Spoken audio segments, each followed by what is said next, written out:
W ostatnim odcinku postawiłem śmiałą tezę, że prawda szkolenia, a prawda codzienności często nijak mają się do siebie. Czy kiedykolwiek uczestniczyłeś w szkoleniu, które obiecywało cuda, ale w rzeczywistości niewiele się zmieniło? No właśnie, firmy wysyłają nas na szkolenia. W sumie nawet nam się podoba, mamy ciekawe pomysły, potem wracamy do swojej codziennej rutyny i jedyny ślad, jaki zostaje po szkoleniu, to ankieta oceniająca. Jeżeli chcesz, żeby dzięki porządnej edukacji Twój biznes rozwijał się szybciej, a pracownikom żyło się lepiej, ta seria 3 filmów jest właśnie dla Ciebie.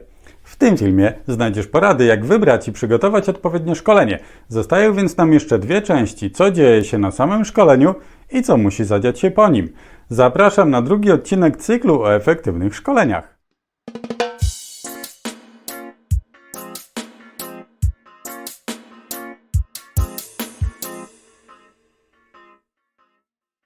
Z poprzedniej części wiemy już, że każde szkolenie musi odpowiadać na potrzeby firmy. Po analizie A3 rozumiemy wyzwania, ich przyczyny, cele do zdobycia po szkoleniu. I super!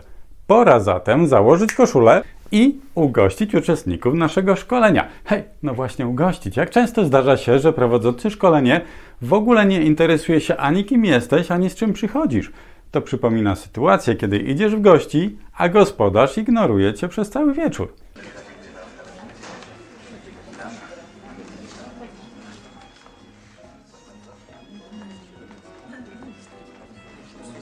Na takiej imprezie trudno oczekiwać, że będziesz bardzo zaangażowany. Jeżeli w pierwszych 10 minutach szkolenia nie wyciągną Cię do odpowiedzi, najprawdopodobniej zabraknie Ci odwagi, by zabierać głos na forum. Tak mówi statystyka, a wtedy jako grupa stracimy Twoje cenne uwagi, a szkoda. Skoro celem szkolenia jest przerzucenie mostu pomiędzy tu i teraz, a lepszą przyszłością, to przecież nawet najlepszy trener nie zrobi tego w pojedynkę. Żeby szkolenie naprawdę miało sens, całą robotę powinniśmy zrobić razem, jako grupa, uczestnicy i szkoleniowiec. Do mnie! Na początku miałem lekką tremę, ale trener szybko sprawił, że wszyscy poczuliśmy się równi wobec zadań, które przed nami stawiał. Miał psychologiczne podejście. U mnie się Ostrzegam szczególnie tych, co dziś są pierwszy raz. U mnie się Jak kto u mnie nie to nie gra. Ale trenerze, my lubimy Ale u mnie się, synku, tak że nigdzie indziej się tak nie jak u mnie. Zrozumiano? Tak! Biegać! Osobiście dzielę szkolenia na 2 kategorie. Te, w których przychodzę z wiedzą i te, w których wiedza drzemie już w zespole i trzeba ją jedynie obudzić. Mi coraz bardziej podobają się warsztaty, na których nie muszę udawać, że wiem coś, czego grupa nie wie, bo na tych warsztatach podstawowa rola trenera to nadanie kierunku uczestnikom i pilnowanie czasu.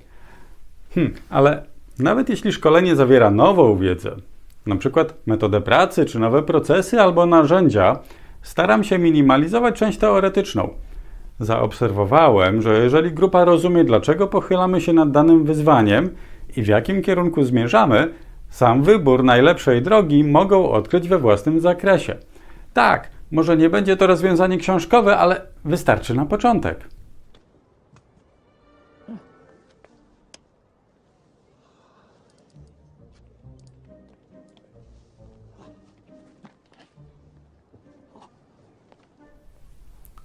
Wspominałem już w pierwszej części, że szkolenie może być okazją do rozwiązania realnych problemów w zespole czy w procesach. W tym celu oczywiście musisz oprzeć się na prawdziwych przypadkach i wtedy najlepszą jest rola coacha, który potrafi zadać dobre pytania i zachęcić, żeby zespół znalazł rozwiązanie dla siebie. You got something to say, son? No, nothing, sir. Cokolwiek się dzieje, im mniejsza jest rola trenera, tym łatwiej zespołowi w przyszłości. Przy zupełnie nowych tematach staram się, żeby omawiane przypadki były spoza branży. Praca na zadaniach abstrakcyjnych pozwala skupić się na nowej treści, a nie szukać od razu analogii do codziennej pracy. Co do samej agendy szkolenia, dobrze jest mieć w głowie plany A, B, C i nawet D.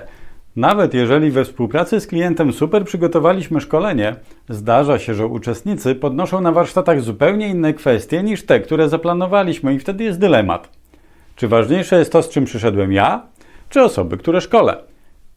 Nie mam tu jedynej dobrej odpowiedzi. Na pewno dla mnie ważniejsze jest, gdzie wyląduję, niż jak tam dolecę. Ruszyli! I jakże lokomotywa tu ma teraz coraz większy rozpęd. Metrów 60 centymetrów. Ostatnia część szkolenia, czyli podsumowanie. Wisienka na torcie. Idealnie jest, kiedy to uczestnicy sami podsumowują wszystko, czego się dowiedzieli, zrozumieli, przepracowali. Kiedy odpowiedzą własnymi słowami, będzie to dla mnie potwierdzenie, że nic ważnego nam nie umknęło. Gdybym to ja jako szkolący podsumował samego siebie, wartość dodana będzie bardzo niewielka. A już w ogóle najlepiej, kiedy podsumowujemy osobno każdy moduł, zanim wejdziemy w kolejny. Wtedy mamy pewność, że wchodzimy szczebel po szczeblu i nikogo po drodze nie zgubiliśmy. Champion ladder climbers grace our every cereal box, and ladder-themed entertainment keeps our children in stitches. But in real life, these climbing machines can be killing machines. Wiadomo, samo szkolenie to jedynie zajawka tego, co ma nastąpić potem. Nawet jeżeli razem przejdziemy kilka pierwszych kroków, to nie wystarczy, by w ciągu kilku godzin realnie coś zbudować. Dlatego porządne szkolenie nie może skończyć się z chwilą, gdy uczestnicy opuszczą salę.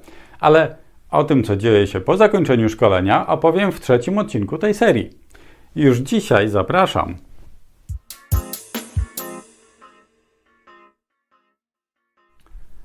A jakie są Wasze wrażenia ze szkoleń, w których uczestniczyliście? Jakie są dobre praktyki, które chcielibyście przekazać trenerom? Napiszcie proszę w komentarzu. Do zobaczenia!